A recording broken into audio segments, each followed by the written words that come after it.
આદરણીય સ્વજનો, શ્રી વાગડ વિસા ઓસવાળ વિકાસ સમાજ સંચાલિત સીસીડી એન્ડ બેન્ક્વેટ્સમાં દર વર્ષની જેમ આ વર્ષે પણ 8 ઉપવાસ અથવા એનાથી મોટી તપસ્યાના તપસ્વીઓની સમૂહ સાંજીનું આયોજન કરવામાં આવેલ છે.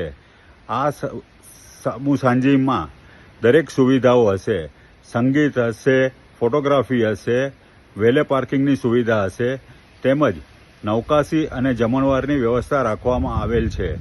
આ સમૂહ સાંજીમાં આચાર્ય ભગવંત કલ્પતરુ સુરીશ્વરજી મહારાજ સાહેબના શિષ્ય રત્નો આશીર્વચન આપવા પધારશે.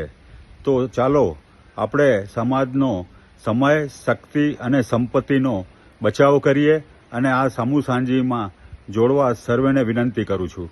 Thank you.